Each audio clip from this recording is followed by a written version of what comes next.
Hey guys, Justin from Basement Discourse here today to talk about Palworlds, the new open world, Pokemon-like survival crafting game from Pocket Pair Games. Palworlds, dubbed Pokemon with Guns, sees you begin the world with nothing, and you'll be picking up stones and sticks to try and create your first base. You'll need exorbitant amounts of these throughout the game. You're going to be sowing seeds, you're going to be watering plants and things like that to get your base up and running. Once it is though, that's when you can start to automate quite a lot of these things by utilizing your pals. Each pal in the game is suitable to specific tasks, so you can assign these guys to different areas of your base, and they will assume the roles that they are suitable for. Some pals you'll find immediately and they will go to work straight away with mining stone and picking up resources. However, others you'll have to search a little bit harder for. Early on, it doesn't seem you can have enough pals or enough resources, so you will be still handling a lot of this mining yourself. You're going to find pretty early on that your pals are going to start helping you out by automating simple tasks. I think the first one for me was noticing they were helping me build items so I could just set and forget. Followed by assistance at the crafting table, of course. Don't do what I did and build everything really close together though. It is a pain to try and get around that pal.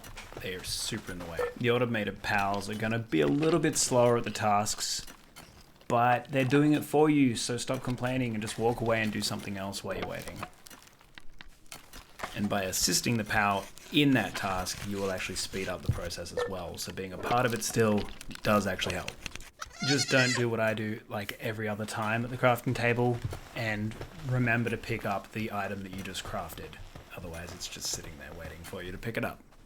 Catching pals early in the game is actually pretty basic. You just whack them a few times, throw a sphere at them, and it will tell you your percentage to catch. So being closer, having lower health on that pal, these are all things that will help you early on in the game. I found this super satisfying, and the noise that rings out, the little tune, is just a really catchy jingle as well. You'll get bonus XP for catching 10 of the same pal, so that's pretty much one of the first things you want to try and do with the easier ones. As the pals level get higher, they become more difficult to fight. That's when you might start using your pals in your inventory to help with the fight.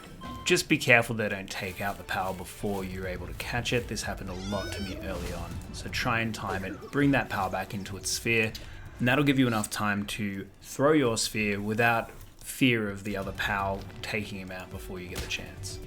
You'll be able to utilize stronger spheres as time goes on. I've managed to find a mega sphere once so far, and I used it on this critter here. And it seemed to work, even with a fairly low probability, so I think I was just very lucky there. You'll be leveling up your base, but alongside that you'll also be looking at your technology and unlocking new technology as time goes on. So this is where similarities are drawn with Age of Empires, where you begin in sort of a Stone Age and you work your way through to the higher tech of today's technology.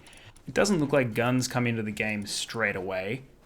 It looks around about halfway point of your technology trees that you start to see them in a craftable sense. Not sure if you're going to be able to pick them up earlier than that, but I'm not missing them at the moment. Having a bow is pretty handy, and using the pals to your advantages is always useful. Something I found I was doing pretty early on was utilizing my stronger pal and basically just picking fights with almost everything as I was running past, and just automating that pal to do the fight for me.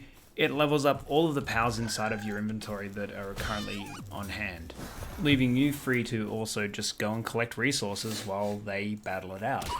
And before anyone reminds me that this is a mountable creature that I'm throwing around and fighting with instead, I didn't have enough leather at this point to make the saddle. And probably one of the last things I realized was that other creatures come out at night, so don't be afraid to venture out, especially once you have some clothes on, and brave the night to go and catch those as well, because they won't come out during the day most of the time. Or if they do, their spawn rate is very low. So that about sums up my first 2 to 3 hours of Palworld. I would recommend it to anyone who likes Pokemon types, survival games, adventuring games of any sort.